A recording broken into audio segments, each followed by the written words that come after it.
Hi student, मैं engineer Manoj Kumar. आज modern physics का लेक्चर 2 है। हम लोग चैप्टर देख रहे हैं न्यूक्लियर फिजिक्स का लेक्चर 2। कल आप लोग को लेक्चर 2 में कुछ टॉपिक हमने डील किया था। उस टॉपिक के अंतर्गत हम लोग देखा था न्यूक्लियस के बारे में। न्यूक्लियस क्या होता है, न्यूक्लियस क्या होता है, इसको हिंदी में हम लोग क्या बोलते हैं, नाभिक। तो इसका डिफिनीशन क्या था? कुछ लोगों का कमेंट आ रहा था सर हिंदी में भी बताइए। दोनों में बता रहे हैं। नाभिक क्या होता है तो कहता है किसी परमाणु का वह भाग जहाँ पर प्रोटॉन और न्यूट्रॉन एक साथ पाए जाते हैं उसे नाभिक कहते हैं। अन्य वर्ड में किसे क्या कह सकते हैं हम लोग, परमाणु के केंद्र का वह भाग जहाँ पर परमाणु का कुल द्रव्यमान निहित होता है उसे क्या कहते हैं हम लोग, नाभिक कहते हैं। या एक तरह से और इसको हम परिभाषित कर सकते हैं, किसी भी परमाणु के केंद्र का वह भाग जहाँ पर परमाणु का कुल धन आयन पॉजिटिव चार्ज होता है, उपस्थित होता है, उसे हम लोग क्या कहते हैं, नाभिक कहते हैं। ठीक है, तीनों डिफिनेशन में आप किसी तरह से बता सकते हैं। ठीक है, तो नाभिक, ये नाभिक हुआ। इस कल और इसमें बताया गया था नाभिक का रेडियस क्या होता है, नाभिक का त्रिज्या क्या होता है। तो उसके लिए फॉर्मूला आया था R बराबर R0 इंटू ए पे पावर 1/3। ये फॉर्मूला कल ड्राइव किया गया था।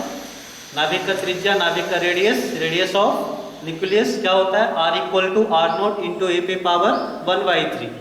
जहाँ पे ए क्या है, मास नंबर है, द्रव्यमान संख्या है, और R0 क्या है, एक कांस्टेंट है जिसका वैल्यू, R0 का वैल्यू कितना होता है, 1.2 फर्मी होता है। R0 का वैल्यू कितना होता है, 1.2 फर्मी होता है। और 1 फर्मी कितना इक्वल होता है, 10 टू पावर -15 मीटर।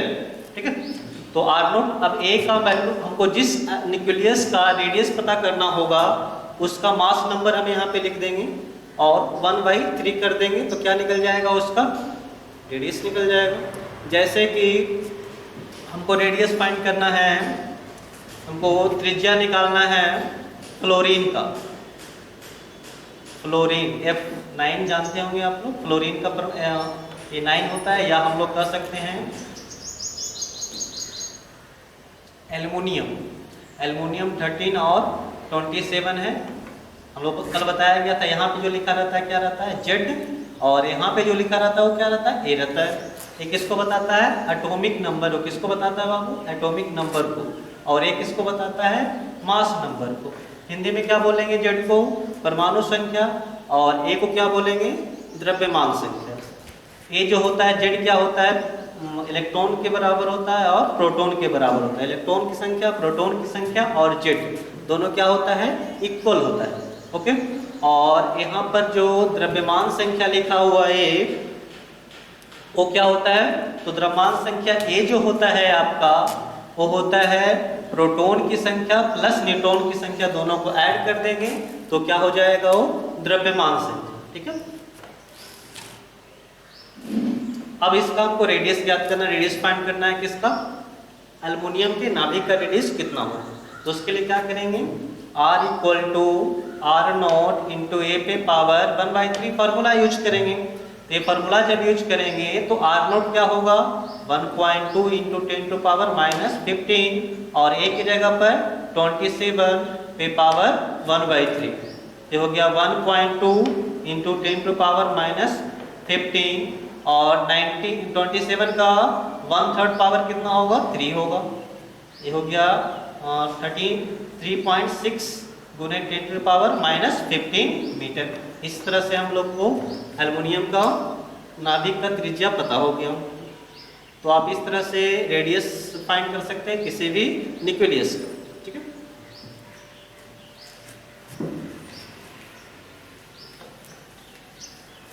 कल के लेक्चर में कुछ और बताया गया था आपको, एटॉमिक मास यूनिट बताया गया था, AMU बताया गया था।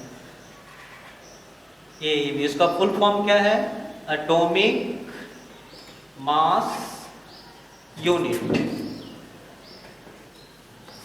हिंदी में क्या लिखेंगे, परमाणु द्रव्यमान इकाई। ठीक है, तो कल आपको डिराइव किया गया था 1 AMU कितना के इक्वल होता है, 1.6 इंटू 10 टू पावर 27 किलोग्राम। 1.66 दे दीजिए यहाँ पर आप।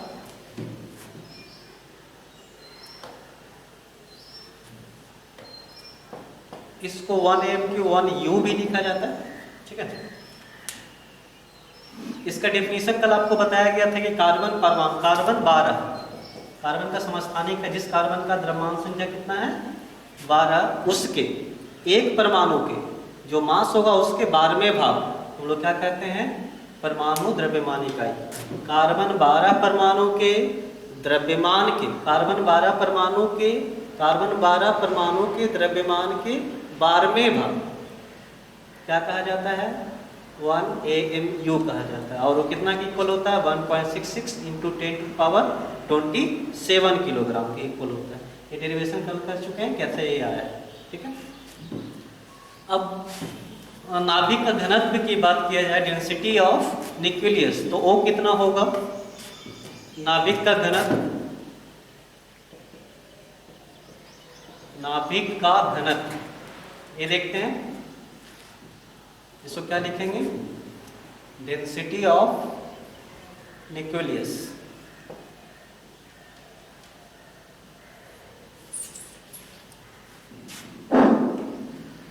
तो घनत्व कैसे फाइंड होता है, डेंसिटी, तो डेंसिटी का फॉर्मूला जानते हैं, मास बाई वॉल्यूम, आपको ऑलरेडी पता है। तो हम लोग यहाँ पे किसी भी आइटम का न्यूक्लियस लेंगे तो ऑलमोस्ट सबका डेंसिटी इक्वल होता है, ऑलमोस्ट इक्वल होता है। तो हम लोग यहाँ पे क्या करते हैं, हीलियम के लिए लेते हैं, किसके लिए फाइंड कर रहे हैं, हीलियम के लिए। ऑब्जेक्टिव में आता है कि डेंसिटी कितना होता है, आपको फाइंड करने को नहीं आएगा। तो हम हीलियम ले रहे हैं, तो हीलियम का परमाणु एटॉमिक नंबर 4, एटॉमिक नंबर 2 होता है, मास नंबर 4 होता है।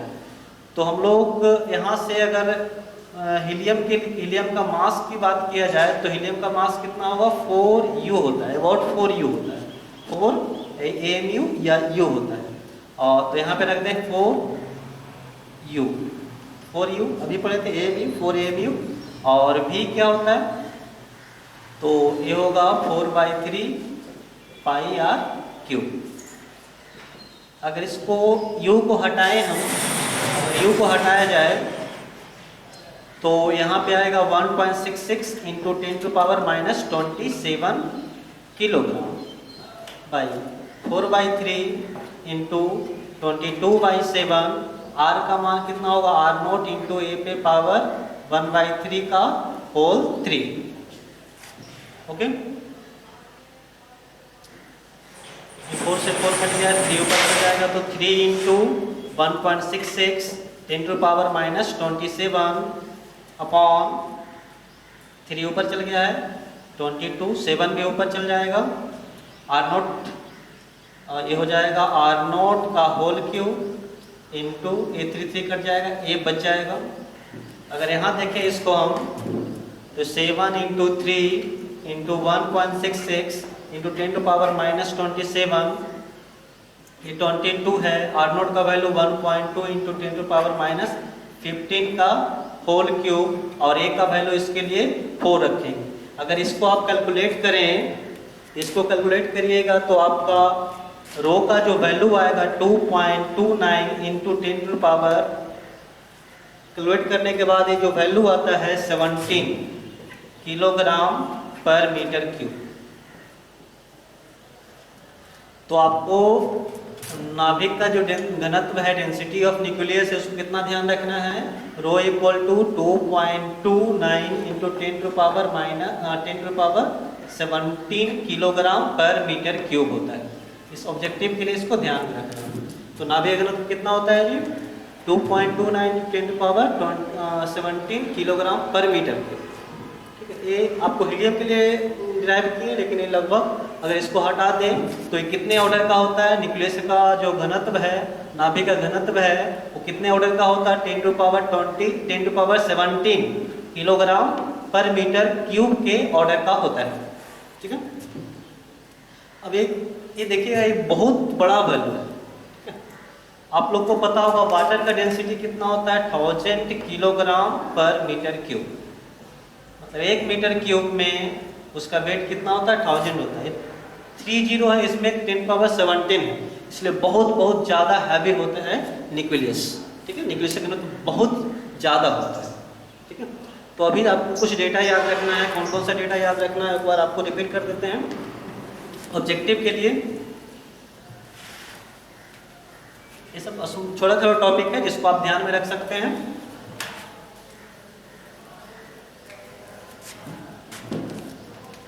इसमें आपको सबसे पहले याद रखना है परमाणु की त्रिज्या। परमाणु की त्रिज्या ये किस ऑर्डर का होता है? 10⁻⁻10 मीटर। नाभिक की त्रिज्या इंग्लिश मीडियम वाले आप देख सकते हैं इसको रेडियस ऑफ एटम है, रेडियस ऑफ न्यूक्लियस है। ये होगा 10⁻15 मीटर। नाभिक का घनत्व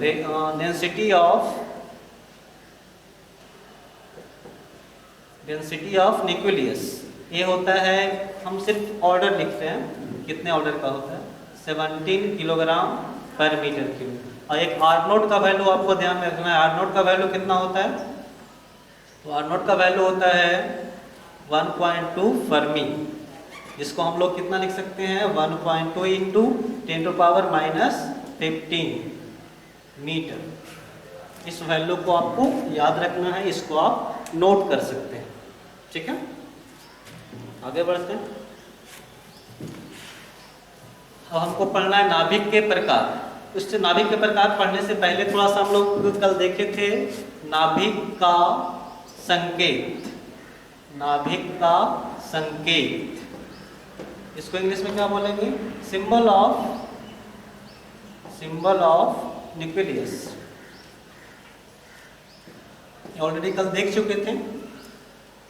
तो किसी भी नाभिक का जो सिंबल होता है वो एक्स लिखते हैं, यहाँ जेड लिखा जाता है और यहाँ ए लिखा जाता है। ये किसको बताता है? परमाणु संख्या, एटॉमिक नंबर को, ये द्रव्यमान संख्या, मास नंबर को, और ये एटम का सिंबल होता है। जैसे यहाँ लिखा हुआ He2O, मतलब हीलियम का नाभिक है जिसका परमाणु संख्या 2 है, एटॉमिक नंबर 2 है और द्रव्यमान संख्या कितना है? 4, ठीक है। हीलियम के नाभिक को बता रहा है। जैसे यहाँ हाइड्रोजन लिखा हुआ है 1 हाइड्रोजन 1 2 लिखा हुआ है, ये सब है। जैसे ऑक्सीजन लिखा हुआ है 8 16, ये सब क्या बता रहा है? ऑक्सीजन का नाभिक, हाइड्रोजन का नाभिक, ड्यूटेरियम का नाभिक है, हीलियम का नाभिक है। इस तरह से आप नाभिक को संकेत को लिख सकते हैं, कल ऑलरेडी बता चुके हैं। ये नीचे वाला क्या होगा? जेड, और ये क्या होगा? ए होगा। इसमें इलेक्ट्रॉन, प्रोटॉन और न्यूट्रॉन की संख्या निकालने के लिए भी ऑलरेडी आपको बताया जा चुका है। हम लोग आज देखेंगे नाभिक का प्रकार। हम लोग देखने वाले हैं नाभिक के प्रकार। नाभिक के प्रकार, टाइप्स ऑफ न्यूक्लियस।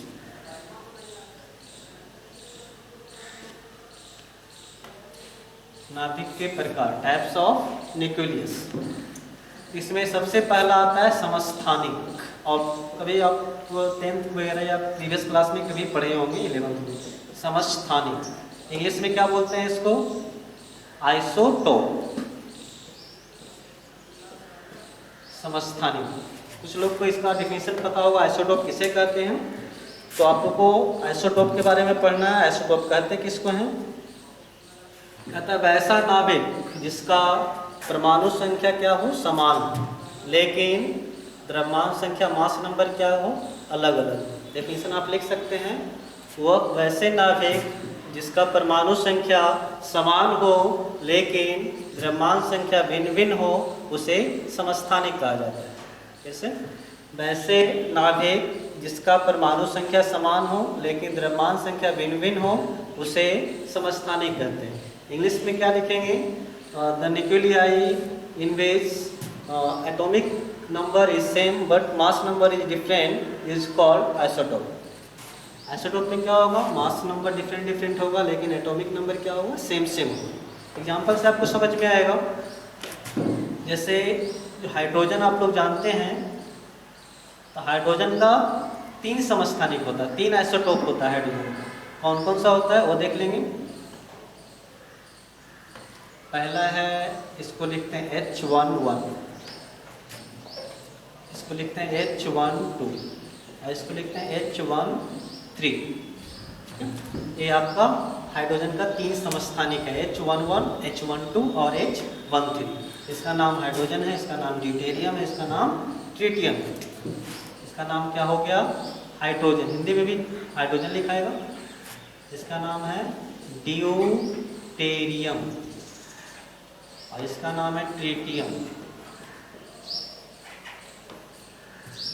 ठीक है, देख रहे हैं कि सबका ये जो यहाँ पे क्या लिखा हुआ है, सब मास एटॉमिक नंबर लिखा हुआ, सबका एटॉमिक नंबर क्या है? Same same. सबका एटॉमिक नंबर सेम सेम है, लेकिन मास नंबर क्या है? Different different.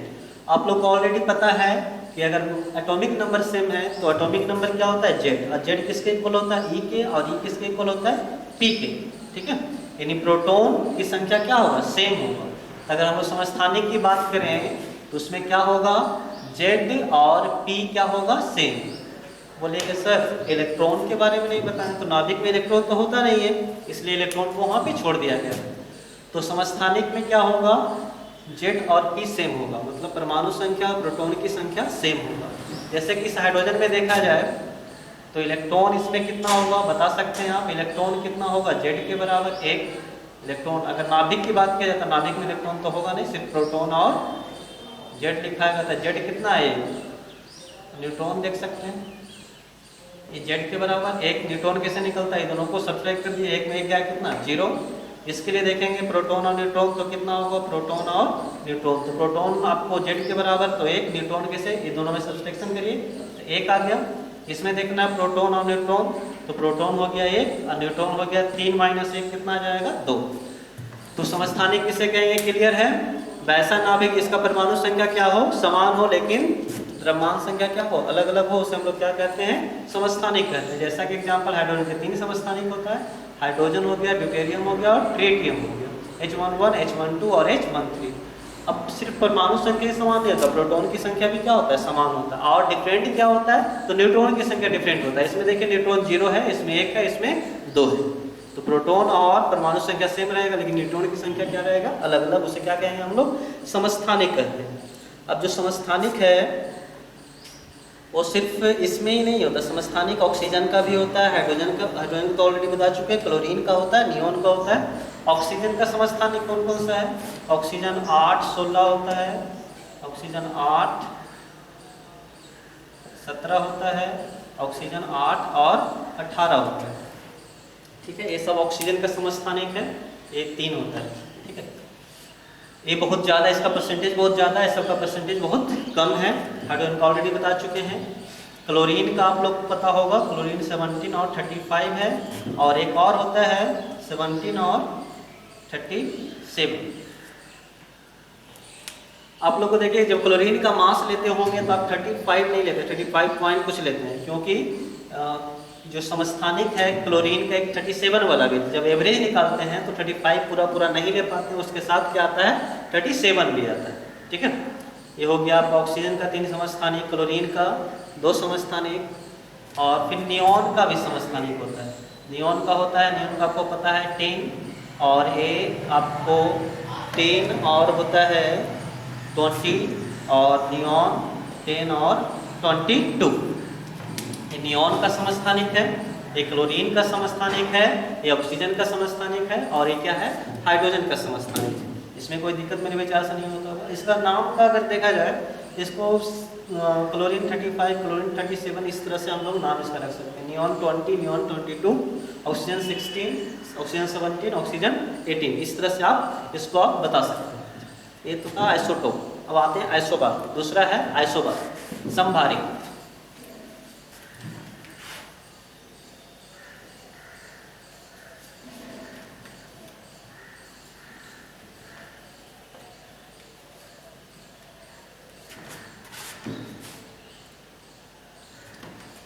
दूसरा है समभारिक, इंग्लिश में इसको बोलते हैं आइसोबार। तो समभारिक क्या होता है? कहता है वैसा नाभिक जिसका यहाँ पे मास नंबर सेम होगा और एटॉमिक नंबर डिफरेंट होगा। ठीक है, समभारिक में क्या होगा? आइसोबार में मास नंबर सेम होगा, इसमें A सेम रहेगा और जेड क्या रहेगा, डिफरेंट। वैसा डिफिनेशन लिख सकते हैं आप, वैसा समस्थानिक जिसका द्रव्यमान संख्या समान होता है लेकिन परमाणु संख्या अलग अलग होता है, उसे हम लोग क्या कहते हैं, समभारिक कहते हैं। The nuclei in which mass number is same but,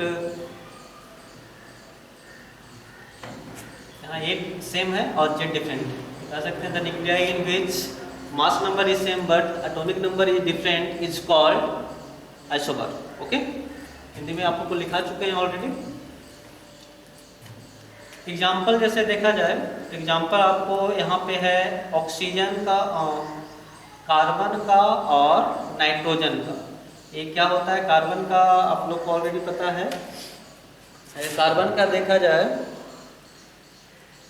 तो 7, 6 और ये 7, 14 और कार्बन का एक C12 भी होता है और C, अभी हम लोग देख रहे थे समस्थानिक, तो समस्थानिक में कार्बन का 2 समस्थानिक होता है, बताना भूल गए थे, 6, 12 और 6, 14। ठीक है, तो ये सेकेंड वाला यूज कर रहे हैं, C14 का यूज कर रहे हैं यहाँ, तो यहाँ पे 14 हो जाएगा। तो ये दोनों न्यूक्लियस को अगर देखें आप लोग तो ये दोनों का मास नंबर क्या है, सेम है, लेकिन एटॉमिक नंबर क्या है, डिफरेंट है। ये दोनों को हम लोग क्या बोल सकते हैं, समभारिक बोल सकते हैं, आइसोबार बोल सकते हैं, क्योंकि कार्बन और यहाँ नाइट्रोजन है, दोनों का मास नंबर जो है सेम है, द्रव्यमान संख्या सेम है, समान है, लेकिन परमाणु संख्या क्या है, अलग अलग है। ऐसा और बहुत सारा एग्जाम्पल हो सकता है, तो ये था आपका समभारिक। एक और हमको जानना है आइसोटोप। एक से आइसोटोप हो चुका है, सम न्यूट्रॉनिक देखना है, सम न्यूट्रॉनिक। तीसरा देखेंगे हम लोग सम न्यूट्रॉनिक, हिंदी में सम न्यूट्रॉनिक, आइसोटोन बोलते हैं इसको इंग्लिश में, आइसोटोन। आइसोटोन क्या होता है, नाम से ही पता है, इसमें आपका न्यूट्रॉन की संख्या समान हो, लिख सकते हैं वैसा नाभिक जिसमें न्यूट्रॉन की संख्या क्या हो, सेम हो, उसे हम लोग क्या कहते हैं, न्यूट्रॉन की संख्या समान हो, उसे हम लोग कहते हैं सम न्यूट्रॉनिक। वैसा नाभिक जिसमें न्यूट्रॉन की संख्या समान हो, उसे क्या कहा जाता है, सम न्यूट्रॉनिक कहा जाता है। The nuclei in which the number of neutron is same is called isotone. इसका एग्जांपल एक देख लेते हैं। लिथियम और बेरिलियम आपको पता होगा, लिथियम 3 और 7 होता है, बेरिलियम होता है 4 और 8 होता है। इसमें प्रोटॉन देखें तो प्रोटॉन किसके बराबर, जेड के बराबर, जेड कितना है, 3 है। और न्यूट्रॉन कैसे निकलता है, ये दोनों का डिफरेंस करने से निकलता है, तो 7 - 3 कितना हो जाएगा, 4 हो जाएगा। इसमें प्रोटॉन कितना है, 4 है, और न्यूट्रॉन कितना, 8 - 4, 8 - 4 करेंगे तो कितना आएगा, 4। तो यहाँ से आप देख सकते हैं न्यूट्रॉन की संख्या दोनों में क्या है, सेम है, लेकिन प्रोटॉन की क्या है, अलग अलग है। इसलिए हम लोग क्या इसे कह सकते हैं, ये क्या है आपको, आइसोटोन है। ठीक है, तो आइसोटोन में क्या होगा, न्यूट्रॉन की संख्या सेम होगा, उसे हम लोग आइसोटोन कहेंगे। तो हम लोग अभी नाभिक का प्रकार देख रहे थे, नाभिक का 3 प्रकार हुआ, कौन कौन, पहला आइसोटोप, आइसोबार और आइसोटोन। हिंदी में समस्थानिक, समभारिक और सम न्यूट्रॉनिक। समस्थानिक में क्या सेम है जी, समस्थानिक में परमाणु संख्या सेम है, समभारिक में द्रव्यमान संख्या सेम है, और सम न्यूट्रॉनिक में क्या है, सम न्यूट्रॉनिक में आपका न्यूट्रॉन की संख्या सेम है। क्लियर हो गया होगा आप लोग को, ठीक है। अब इसके आगे हम लोग चलते हैं, हम लोग इसके आगे पढ़ना है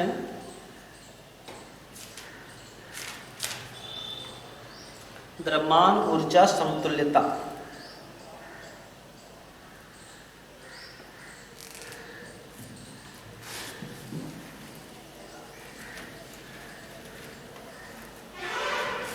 हम लोग आगे पढ़ेंगे द्रव्यमान ऊर्जा समतुल्यता, तुल्यता।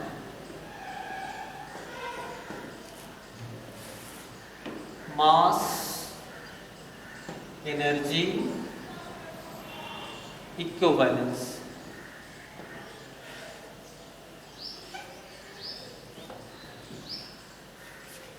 द्रव्यमान ऊर्जा समतुल्यता, मास एनर्जी इक्विवेलेंस हम लोग को पढ़ना है।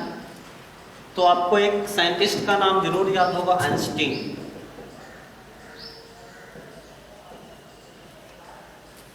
न्यूटन के बाद पूरे फिजिक्स में किन्हीं का और या कोई और ज़्यादा फेमस हुआ है, वो है आपका आइंस्टीन।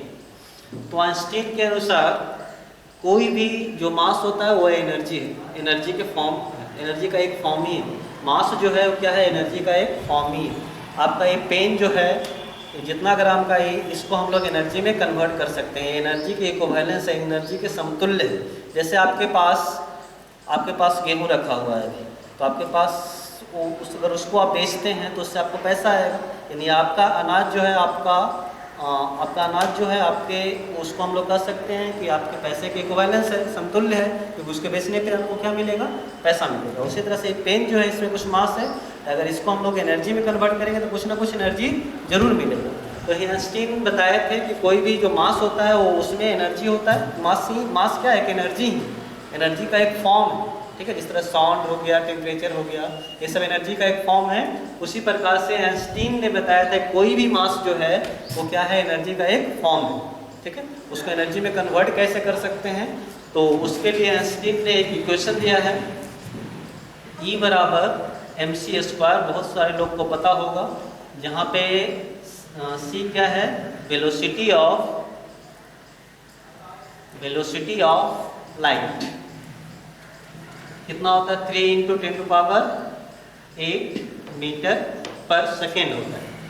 यानी हम लोग कह सकते हैं किसी भी ऑब्जेक्ट को, किसी भी पदार्थ को प्रकाश के स्क्वायर वेलोसिटी से अगर हम लोग उसको वेलोसिटी दे दें तो पूरा का पूरा मास किस में कन्वर्ट हो जाएगा, एनर्जी में कन्वर्ट हो जाएगा।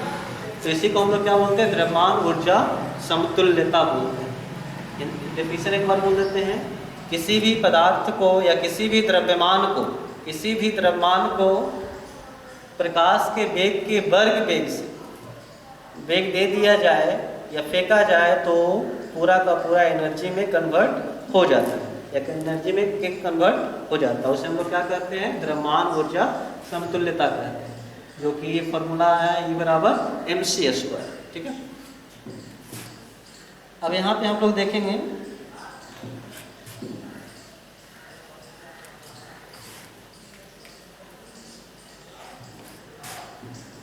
कि एक क्वेश्चन है, यहाँ पर देखते हैं। क्वेश्चन लिख रहे हैं 1U द्रव्यमान कितना इलेक्ट्रॉन वोल्ट के बराबर होता है।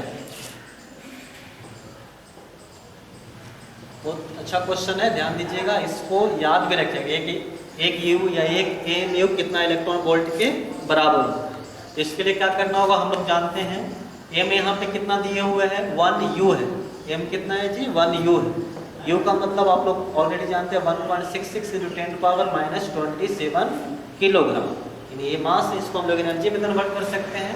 उसके लिए E बराबर क्या करना होगा, E बराबर करना होगा हम लोग को mc²। m की जगह ये गुना करेंगे तो कितना हो जाएगा, 1.66 × 10⁻27 गुने c²। तो c का मान 3 × 10⁻8 का क्या हो जाएगा, होल स्क्वायर हो जाएगा। इसको स्क्वायर करके जब आप कैलकुलेट करिएगा तो कैलकुलेट किया हुआ है, कैलकुलेट करने के बाद जो आपको आएगा वो आएगा E बराबर 1. आप कर सकते हैं कैलकुलेट, 1.492 × 10⁻10 जूल। यानी हम लोग कह सकते हैं 1U जो है वो कितना जूल के बराबर होता है, 1U जो है 1.492 × 10⁻10 जूल के बराबर होता है। लेकिन वो फाइंड किस में करना है, इलेक्ट्रॉन वोल्ट में। इलेक्ट्रॉन वोल्ट क्या है, इलेक्ट्रॉन वोल्ट एनर्जी का एक यूनिट है, ऊर्जा का एक मात्रक है, ठीक है। और 1 इलेक्ट्रॉन वोल्ट इक्वल टू कितना होता है, इसको भी ध्यान में रखना है। 1 इलेक्ट्रॉन वोल्ट इक्वल टू, आपको डिराइव ही कर देते हैं, 1 इलेक्ट्रॉन वोल्ट, 1 इलेक्ट्रॉन का मतलब इलेक्ट्रॉन का चार्ज 1.6 × 10⁻19 कूलम, और इनटू क्या हो गया, volt. Coulomb into volt joule होता है, ठीक है। तो यहाँ से हम कह सकते हैं कि 1 इलेक्ट्रॉन वोल्ट इक्वल टू हो जाएगा 1.6 × 10⁻19 जूल, ठीक है। तो अभी पूरा डिराइव नहीं हुआ, इसमें आपको एक ध्यान रखना, 1U या 1 AMU एटॉमिक मास यूनिट कितना के इक्वल होता है। अगर वो कितना एनर्जी के इक्वल होता है, तो 1.492 इंटू 10⁻⁻10 जूल के बराबर होता है। और एक इलेक्ट्रॉन वोल्ट कितना के बराबर होता है, तो 1.6 इंटू 10⁻⁻19 जूल के बराबर होता है। अब इसको हम इलेक्ट्रॉन वोल्ट में कन्वर्ट कर सकते हैं, तो कैसे करेंगे, तो 1U ये जूल है, जूल को हटाने के लिए इतना से भाग देंगे, इलेक्ट्रॉन वोल्ट में कन्वर्ट हो जाएगा। तो 1.492 इंटू 10⁻⁻10 डिवाइडेड बाई 1.6 इंटू 10⁻⁻19 इतना इलेक्ट्रॉन वोल्ट हो जाएगा। जब इसको आप भाग दीजिएगा तो भाग देने के बाद आता है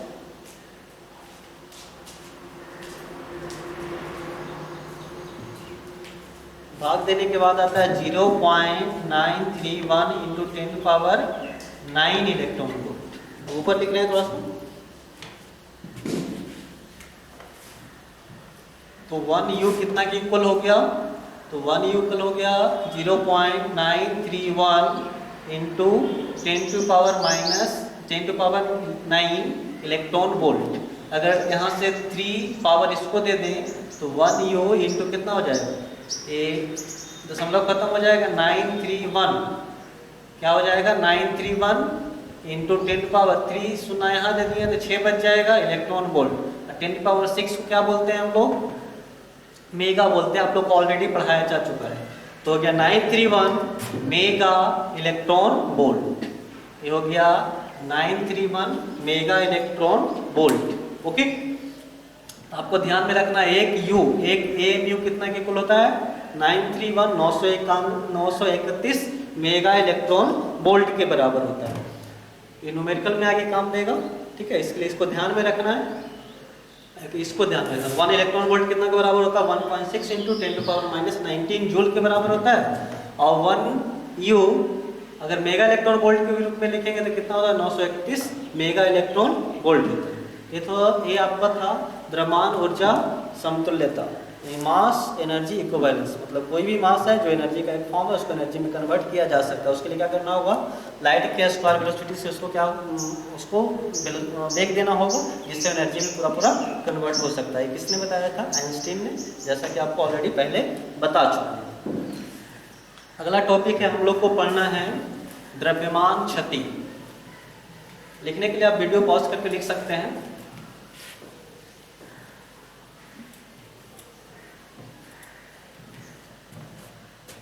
लोग को पढ़ना है द्रव्यमान क्षति।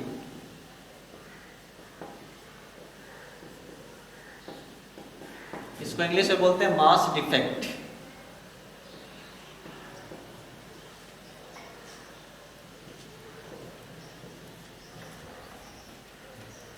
तो द्रव्यमान क्षति नाम से ही पता चल रहा है, द्रव्यमान क्षति मतलब द्रव्यमान में कुछ लॉस हुआ होगा। मास डिफेक्ट, डिफेक्ट का मतलब क्या, कुछ उसमें खराबी आया होगा, कमी आया होगा, ये इसको डिनोट कर रहा है। तो क्या होता है वो समझिएगा। जैसे हीलियम 2-4 होता है, यानी इसमें इलेक्ट्रॉन कितना होगा, 2 होगा, प्रोटॉन कितना होगा, 2 होगा। और या अगर खाली न्यूक्लियस की बात करें, हीलियम के न्यूक्लियस की बात किया जाए तो इसमें 2 ही चीज रहेगा, प्रोटॉन और क्या रहेगा, न्यूट्रॉन रहेगा। प्रोटॉन कितना होगा, 2, और न्यूट्रॉन कितना होगा, ये दोनों में डिवाइड सब्ट्रैक्ट करिए कितना बचेगा, 2 बचेगा। हीलियम के नाभिक में 2 प्रोटॉन है और 2 न्यूट्रॉन है। तो इसमें क्या होता है कि हीलियम का जब नाभिक बना होगा तो 2 प्रोटॉन और 2 न्यूट्रॉन से बना होगा। तो हीलियम का नाभिक का जो भार होना चाहिए ये दोनों के योगफल के ही बराबर होना चाहिए। जैसे क्या है, एक प्लेट में 4 लड्डू रखा हुआ है, ठीक है, एक प्लेट में 4 लड्डू रखा हुआ है। तो जब हम लोग लड्डू को अलग अलग तौल के रखें, मान लीजिए 50-50 ग्राम का लड्डू था, ठीक है, एक लड्डू का वेट था 50 ग्राम, तो इस तरह से 4 लड्डू का वेट कितना हुआ, 200 ग्राम। लेकिन जब प्लेट में रखने के बाद उसको तौल रहे हैं तो उतना नहीं आ रहा है, कुछ कम आ रहा है, यानी मास में कुछ डिफेक्ट है, द्रव्यमान में कुछ क्षति है। तो यही कहता है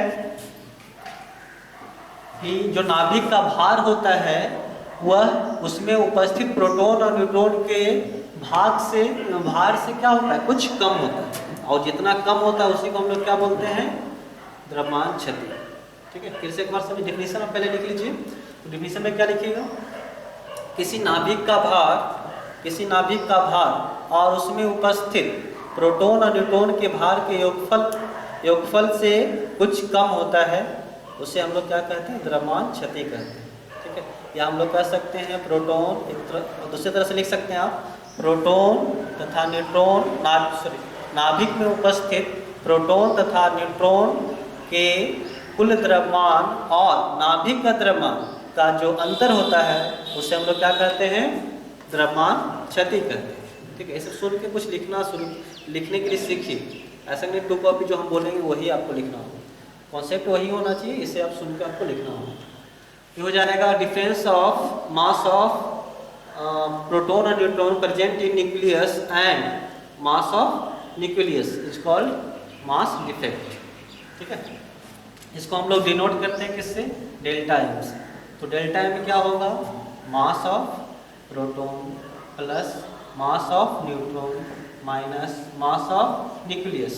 ठीक है, डेल्टा एम क्या होगा, मास of proton mass of neutron और माइनस मास ऑफ न्यूक्लियस, क्योंकि प्रोटॉन का द्रव्यमान और न्यूट्रॉन का द्रव्यमान जोड़ देंगे, उसमें से किसको घटा देंगे, नाभिक का द्रव्यमान को, तो जो आएगा वही क्या कहलाएगा, आपका द्रव्यमान क्षति कहलाएगा, मास डिफेक्ट कहलाएगा। अभी भी ये फॉर्मूला सही नहीं लिखा हुआ है, क्योंकि mp का मतलब एक परमाणु का, एक प्रोटॉन का भार हुआ, और प्रोटॉन एक ही रहता है नाभिक में। कितना प्रोटॉन रहता है, जेड प्रोटॉन रहता है, इसलिए जेड से क्या कर देंगे, मल्टीप्लाई कर देंगे। और न्यूट्रॉन की संख्या कितना होता है, तो आप लोग ऑलरेडी बताया जब न्यूट्रॉन की संख्या कैसे निकलेगा, a minus Z into M N minus M. ये फॉर्मूला हो गया किसका, मास डिफेक्ट। तो मास डिफेक्ट का क्या फॉर्मूला है, प्रोटॉन का मास गुने प्रोटॉन की संख्या प्लस न्यूट्रॉन का मास गुने न्यूट्रॉन की संख्या माइनस नाभिक का मास या द्रव्यमान। ये हो जाएगा आपका द्रव्यमान क्षति, मास डिफेक्ट। ठीक है, ये फॉर्मूला इसको ध्यान में रखना है, इसको नोट कर लीजिए आप।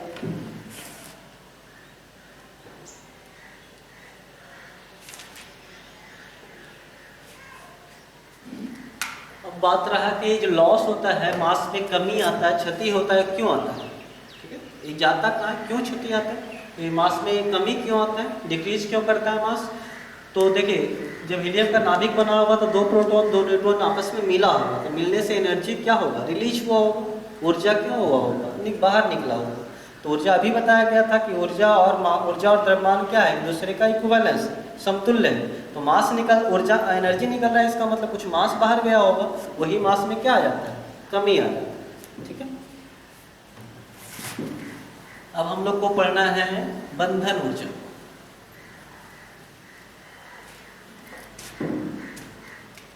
बंधन ऊर्जा, बाइंडिंग एनर्जी।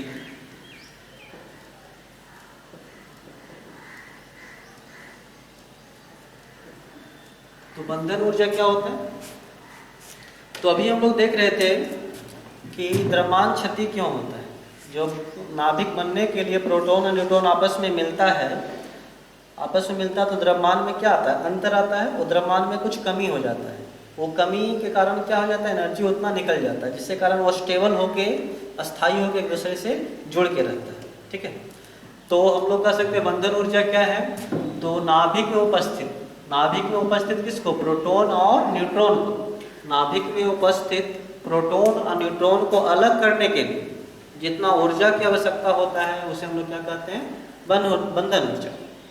नाभिक में उपस्थित प्रोटॉन तथा न्यूट्रॉन को अलग करने के लिए, नाभिक में उपस्थित प्रोटॉन और न्यूट्रॉन को अलग करने के लिए जितना एनर्जी की आवश्यकता होता है, उसे हम लोग क्या कहते हैं, बंधन ऊर्जा।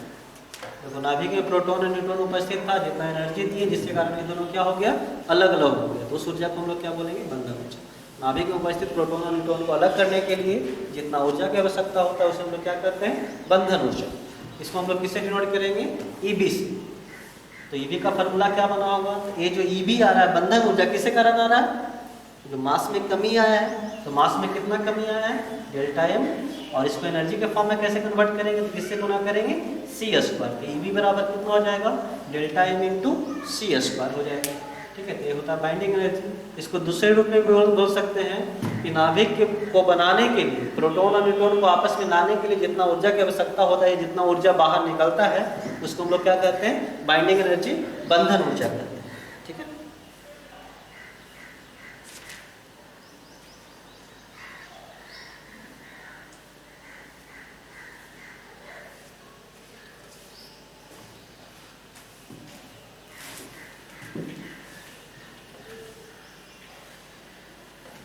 इसके आगे हम लोग को पढ़ना है रेडियो सक्रियता। बहुत इंपॉर्टेंट टॉपिक है रेडियो सक्रियता। हम इसका सिर्फ इंट्रोडक्शन आज देख के छोड़ देते हैं।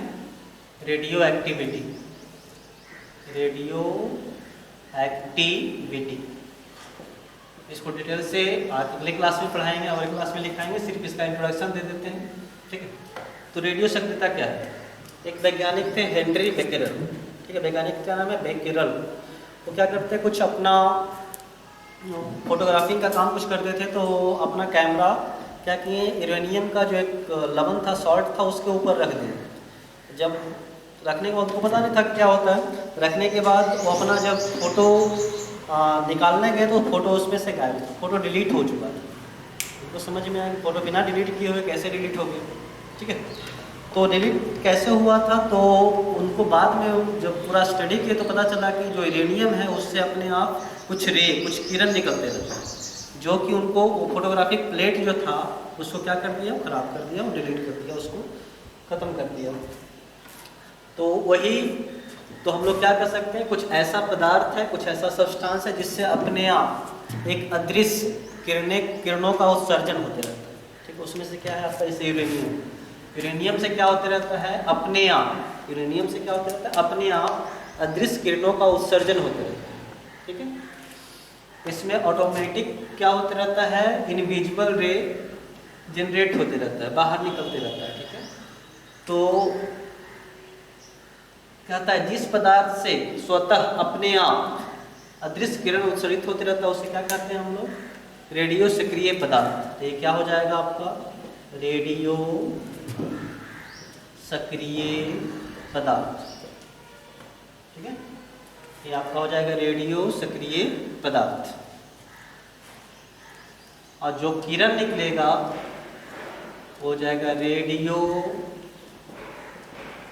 सक्रिय किरण, ठीक है। फिर सुनिए, वैसे पदार्थ जिससे स्वतः अदृश्य किरणों का उत्सर्जन होते रहता है उसे हम लोग क्या कहते हैं, रेडियो सक्रिय पदार्थ। वैसा पदार्थ जिससे स्वतः अपने आप अदृश्य किरणों का उत्सर्जन होते रहता है उसे हम लोग क्या कहते हैं, रेडियो सक्रिय पदार्थ। और उन अदृश्य किरणों को क्या बोलते हैं, रेडियो सक्रिय किरण, ठीक है। और इस घटना को क्या बोलते हैं हम लोग, रेडियो सक्रिय। बात समझ में आई?